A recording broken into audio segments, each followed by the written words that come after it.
deep in the Kentucky Appalachians, where mist settles in valleys like half-remembered ghosts and isolation harbors, secrets blacker than any coal mine shaft, a woman once lived whose existence challenged the very boundaries of life itself. Marlene Cutright was her name, and from 1952 through 1971, she delivered 17 children into existence. 17 souls conceived through a union so forbidden, so twisted in its familial roots, that nature itself seemed to push back against their very creation.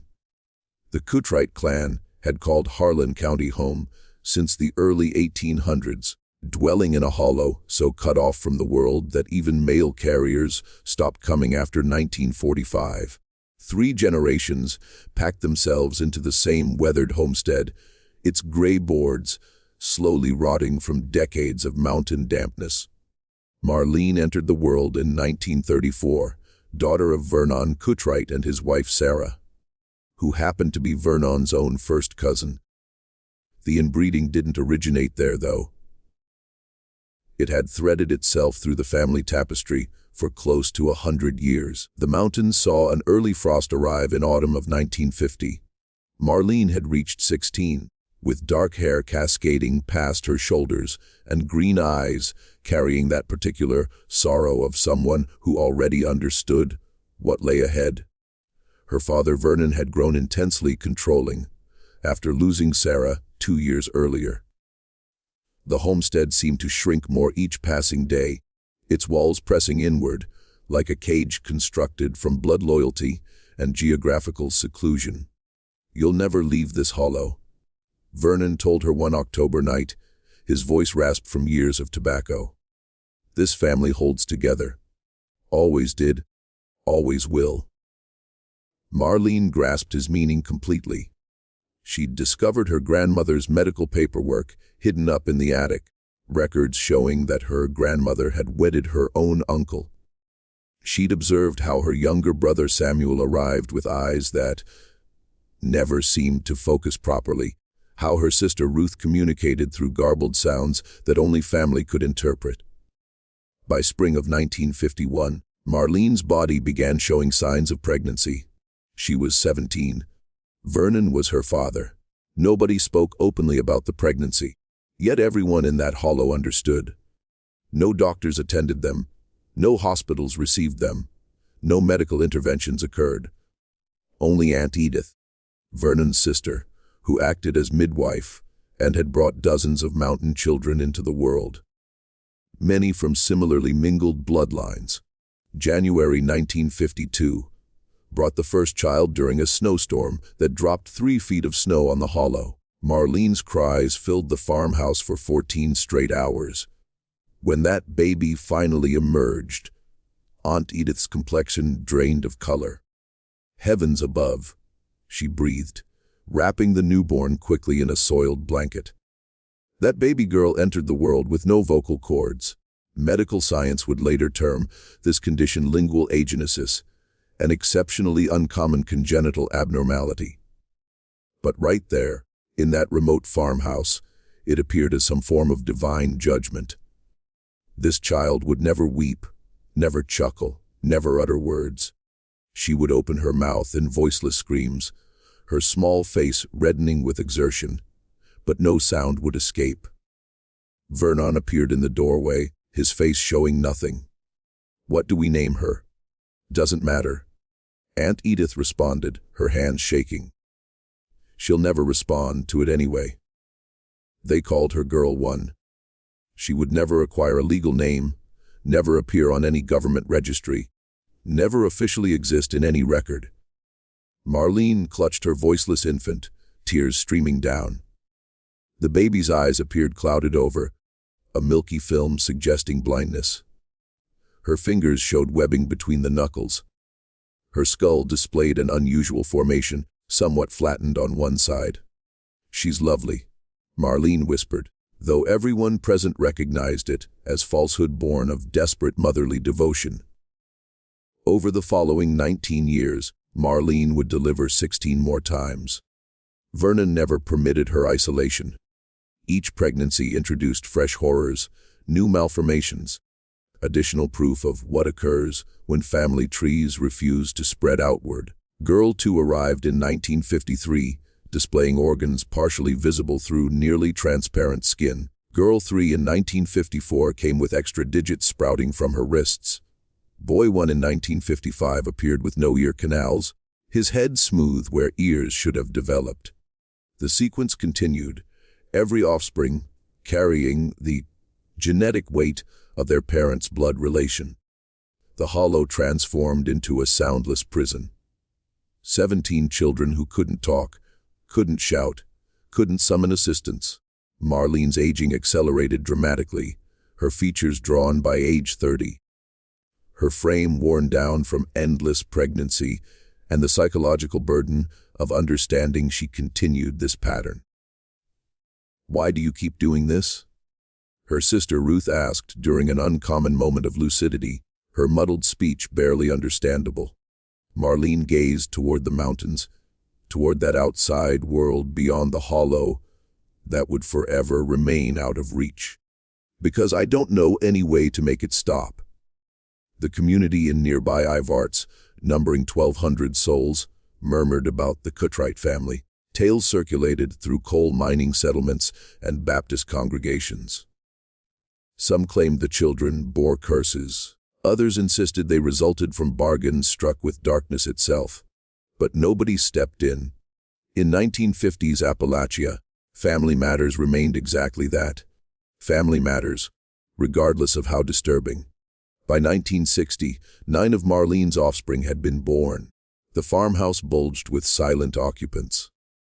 Children spanning from infants to 8-year-olds, all drifting through rooms like apparitions. They communicated through signals and contact, creating their own language of endurance. Subscribe to Conversion Canal, and you'll uncover the most hidden family secrets that mainstream outlets refuse to address. Narratives so disturbing yet so authentic that they'll transform how you perceive human nature permanently. Summer 1965 brought crushing heat to the mountains. Marlene was 31 yet appeared 50, her frame permanently stooped from enduring 13 pregnancies. The farmhouse reeked of unwashed bodies and illness. Vernon had grown increasingly suspicious with age, boarding over windows and posting warnings against intruders. Inside, the children existed in a hierarchy of suffering. Girl 1, now 13, had figured out how to tend her younger siblings despite her blindness and muteness. She moved through the farmhouse using memory and touch, changing soiled garments, trying to feed those capable of swallowing, soothing those in distress through gentle strokes. Boy 4, born in 1958, suffered from a condition doctors would later identify as severe hydrocephalus. His cranium had expanded to double normal dimensions, the pressure creating constant torment that he could convey only through tears rolling down his cheeks, and the way his frame shook uncontrollably. He would pass before reaching age 8, his system finally surrendering on a humid August night in 1966. Marlene discovered him at morning, his massive head resting against the wall where he had pulled himself seeking coolness. She didn't scream. She'd abandoned screaming years before. Another one gone. Vernon commented, displaying no feeling as he constructed a crude coffin from scrap lumber. They laid Boy 4 to rest in the woods behind the farmhouse, in a plot where 6 other children already lay buried. No markers marked them. No ceremonies honored them. No official death records documented them. The ground simply absorbed them, and the mountains preserved their secrets. But 1966 brought. A social services worker named Patricia Drummond arrived in Harlan County through President Johnson's War on Poverty initiative. She was 24, recently graduated from the University of Kentucky, driven to assist Appalachia's isolated communities. "I've caught wind of rumors concerning a family up in Cutrite Hollow," she informed Sheriff Buck Morrison. Multiple children, no school enrollment records, no medical attention received. Morrison shifted uncomfortably. "Miss Drummond," Certain families up in those hollows don't welcome government involvement. The Kuttrites especially. They've been up there for generations. That's precisely why someone ought to check on them. Patricia insisted. October 1966 found Patricia making the treacherous journey up the unpaved road leading to Kuttrite Hollow. The farmhouse initially appeared abandoned, its exterior completely sealed off, yet as she drew nearer, she spotted movement through gaps in the boards. Faces, dozens of them, silent, watching faces. Vernon confronted her at the entrance holding a shotgun. "You're not wanted here, ma'am. I represent state social services. I simply need to confirm the welfare of any children on these premises. No children here that concern the state." But Patricia had glimpsed enough through those openings. She returned to town and submitted an urgent report. The description she recorded would haunt Kentucky social services for decades. Observed multiple juveniles in condition of severe neglect. Physical deformities apparent. No verbal communication detected. Recommend immediate intervention. County officials moved slowly. Not until January 1967 did a judge authorize access to the property. When Sheriff Morrison, Patricia Drummond, and Dr. Howard Chen finally entered that farmhouse on a frigid morning, what they uncovered surpassed their worst fears. 13 children ranging from age 1 to 15 were existing in conditions that Dr. Chen later characterized as incompatible with human dignity. The medical assessment disclosed that all 13 offspring shared genetic indicators consistent with first-degree consanguinity, meaning their parents were directly related as parent and offspring. This represents the most severe instance of familial relations I've encountered in 2 decades of practice. Dr. Chen documented in his report, "These children display numerous congenital abnormalities, including cranial malformations, cardiac defects, skeletal irregularities, sensory impairments, and universal lingual development failures, resulting in complete inability to vocalize." Marlene was pregnant again, her 14th living child. Patricia approached her gently. "Mom, we're here to offer assistance. You and your children require medical attention." Marlene regarded her with eyes empty of any hope. "You can't help us. Nobody can. We're too far gone." Vernon faced arrest that same day, charged with numerous offenses. But Kentucky law in 1967 hadn't prepared for a situation of this magnitude and intricacy. The justice system floundered in addressing decades of concealed consanguinity. The children entered state custody, dispersed among various facilities because no single institution could manage their complicated medical requirements. Girl 1 went to a facility serving the blind in Lexington. Others transferred to institutions for severely developmentally disabled children. Several ended up in medical research environments where scientists examined the effects of extreme genetic similarity. Marlene delivered her 14th child while in custody. That baby boy survived merely 17 hours, his heart incapable of maintaining the fundamental structural defects he'd inherited. "I'm sorry," the nurse told Marlene. "He simply couldn't survive." "None of them could," Marlene whispered. "Not truly. They've all been dying since the moment they drew first breath." The Kuttrite family case drew attention from geneticists throughout the United States. In 1968, Dr. Margaret Holloway from Johns Hopkins University secured permission to examine the surviving children's genetic profiles. What she uncovered would reshape understanding of human consanguinity effects.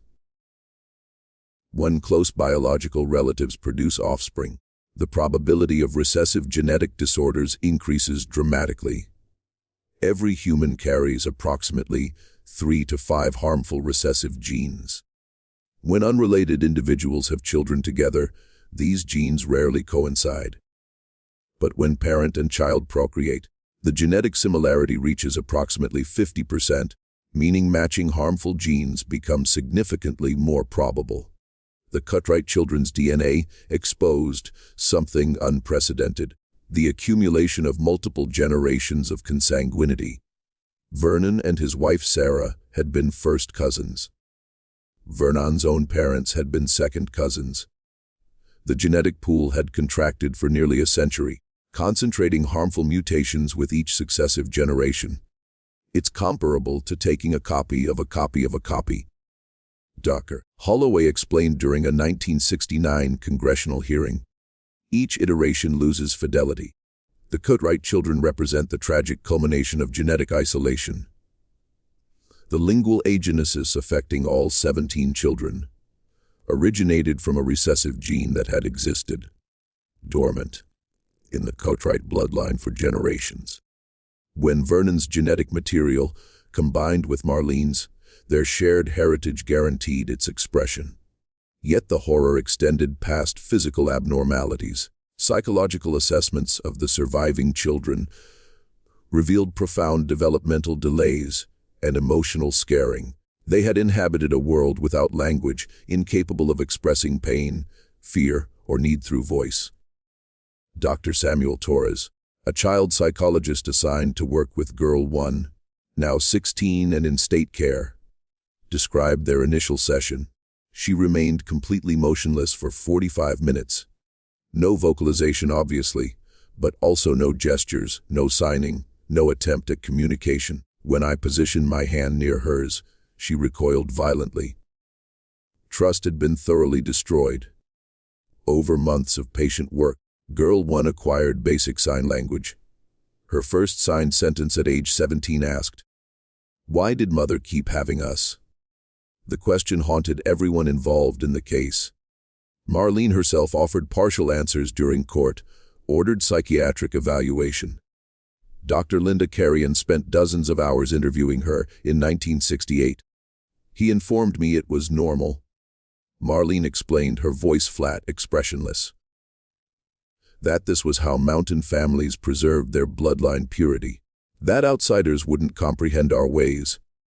"Did you ever attempt to leave?" Dr. Carrion asked. "Where would I go? I possessed no education, no money, no family except them, and after those first few children, I couldn't abandon them. They required me, even knowing each pregnancy would produce another suffering child." Marlene fell silent for an extended moment.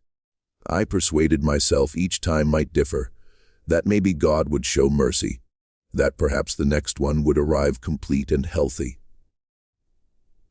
Current psychological understanding would classify Marlene as both victim and perpetrator, trapped in a cycle of manipulation and learned helplessness.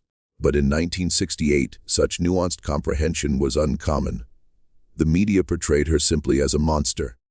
The Lexington Herald ran a headline reading, "Mother of Mutants: Kentucky Woman's Horrific Legacy." The article incorporated speculative details that were medically inaccurate but sensational. Public outrage demanded severe punishment. If this story stirred something deep and gut-wrenching within you as you watched it unfold, comment right now. Those children deserve acknowledgement. Spread their story. Grant voice to those who possessed none. Allow this comment section to become the voice they never had. Vernon Cutright faced trial in 1969. The proceedings extended 6 weeks and attracted national attention. Prosecutors presented evidence of systematic control, enforced pregnancy, and concealment of births and deaths. The defense argued cultural context and mental incompetence. My client is himself a product of consanguinity. Defense attorney Robert Walsh argued. His mental capacity is diminished. He was raised in isolation, taught that this was acceptable. He knew no other way. Medical testimony confirmed Vermont displayed signs of cognitive impairment consistent with being born from consanguineous union. IQ testing placed him at borderline intellectual functioning. Yet the jury convicted him on multiple counts. He received 40 years imprisonment, dying of heart failure in 1983 at age 69, having served only 14 years.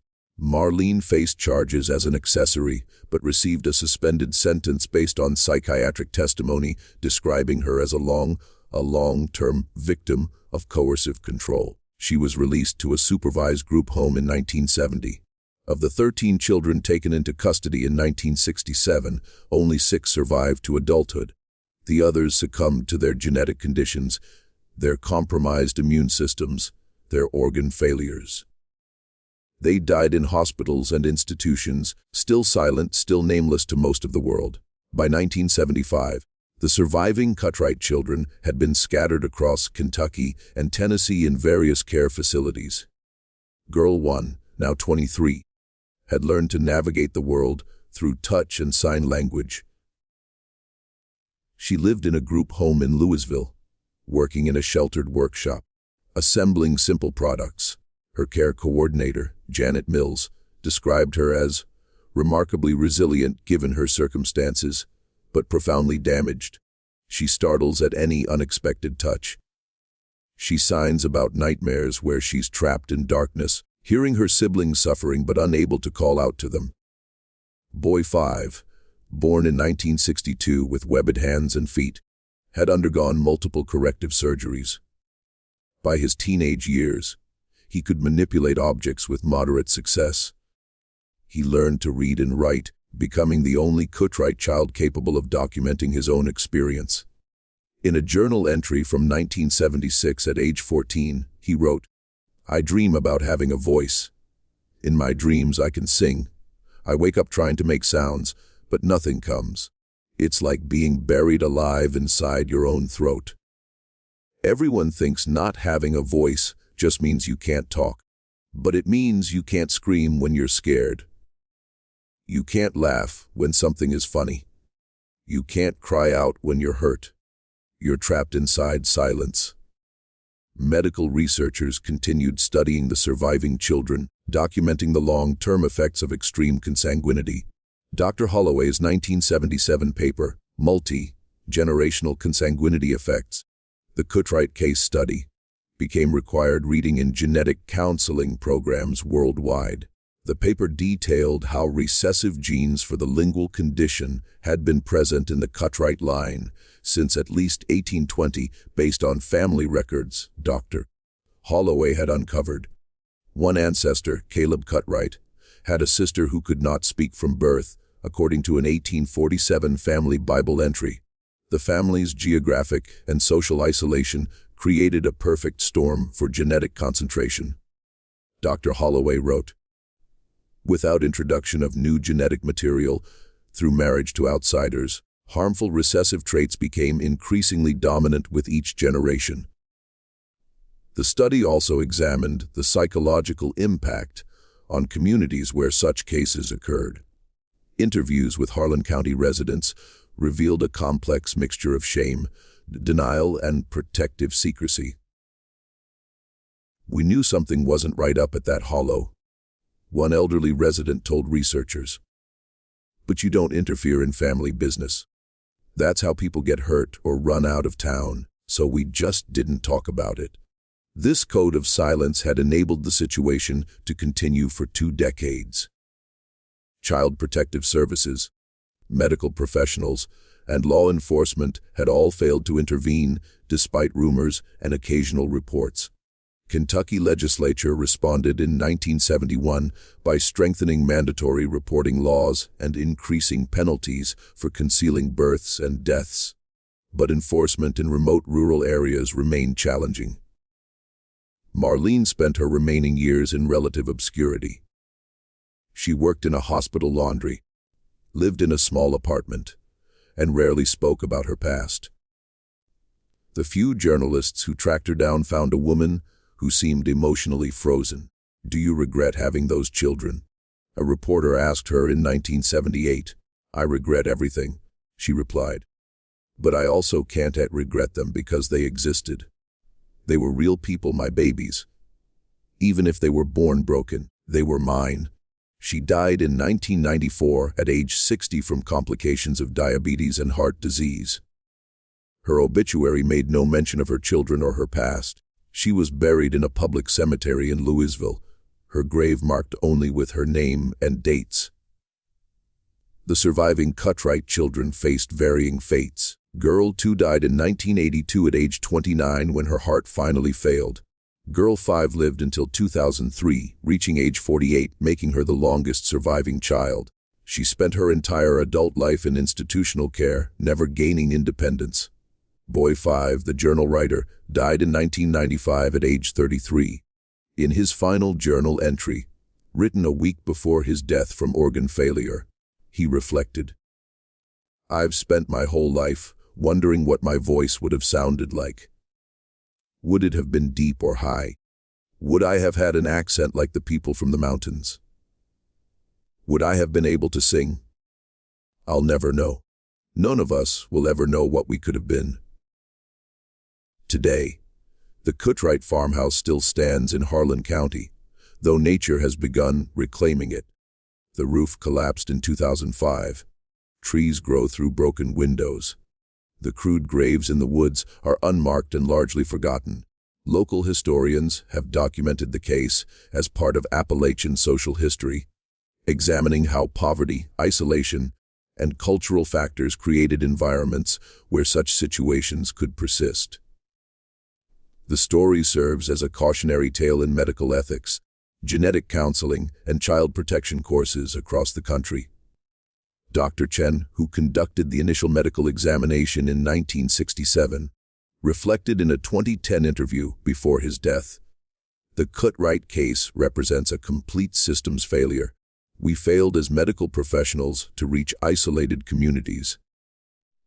We failed as a society to protect vulnerable people.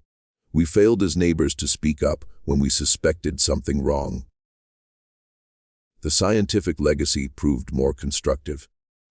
Research stemming from the Cutright case contributed to understanding of rare genetic disorders, recessive gene expression, and the cumulative effects of consanguinity. This knowledge has helped genetic counselors worldwide advise families about risks, but the human cost remains incalculable.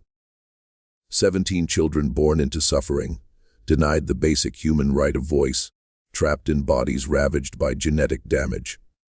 A mother caught in a cycle of victimization and perpetuation of harm. A father whose own genetic damage contributed to his inability to understand the enormity of his actions. The last surviving Cutright child, Girl 7, died in 2015 at age 59. She had spent 57 of those years in institutional care. Her death certificate listed her cause of death as cardiopulmonary failure secondary to congenital abnormalities. At her funeral, attended only by facility staff and a distant cousin who had never met her, the chaplain struggled with what to say about a life defined by suffering and silence. She endured what no human should endure. He finally said, "Born into circumstances beyond her control, she survived when so many expected her to fail. In that survival, there was courage. In her silence, there was testimony to both human cruelty and human resilience." The case raises questions society still struggles to answer. How do we balance family privacy with child protection? How do we reach isolated communities without imposing cultural values? How do we support victims who are also perpetrators?